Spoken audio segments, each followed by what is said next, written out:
Queen Tomyris leads Scythia in Sid Meier's Civilization VI. The legendary Tomyris was one of the greatest queens of antiquity.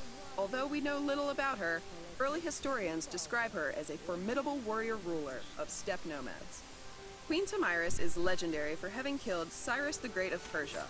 Her armies get a bonus when they attack wounded units, and heal a little when they defeat an enemy. As people of the steppe, the Scythians create 2 units instead of 1 when they build light cavalry or their unique Saka horse archers.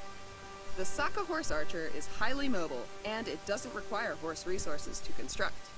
The Scythians can field a massive mobile army very early in the game. Scythia also gets the kurgan as a unique tile improvement.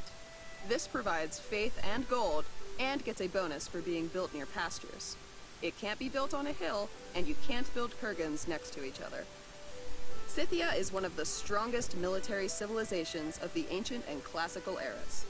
Fast-moving and hard-hitting, they should take advantage of their kurgans for early pantheon beliefs, and use those to reinforce their civilization's strengths.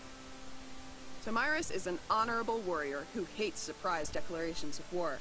Think very carefully if she's a neighbor and you're thinking about starting a fight, or you might just find yourself facing the wrath of her horsemen.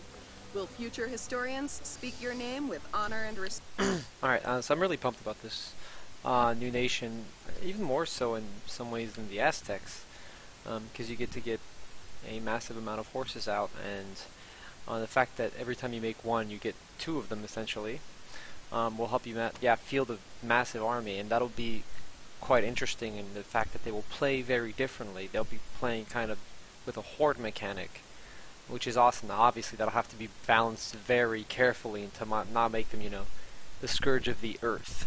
But I think it'll be really interesting in that, again, you'll be feeling like you're controlling more of a horde than if you had been playing, Mongolia in Civ 5 or the Huns in Civ 5, in which case, you were building double the units. So that should be really interesting. I think that the kurgan one is the kurgan idea is something that I like, but I think it's a little bit it's always weird with these kinds of things, because you're like, well, I want the bonus, but at the same time I want to build more units. So I guess timing when to build this as Scythia will be important to maximize your army.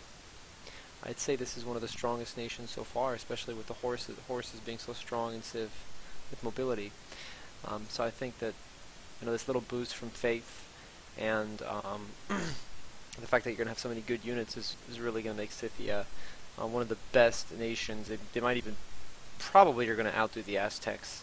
I'm guessing they'll get strong a little bit after the Aztecs. I think the Aztecs are right off the bat. I think these guys maybe are like classical, that they perhaps get their units. I don't know, maybe it's the same age, maybe it's like right after.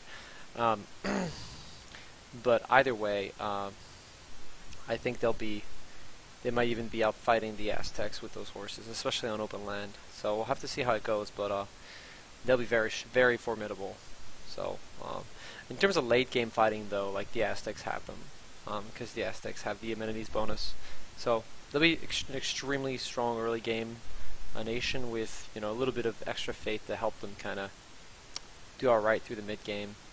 But yeah, I'm really pumped about these guys because they'll play differently. They'll play like a horde, and they'll be real strong early game. So I'd say I'd place these among the one of the strongest nations on game's release.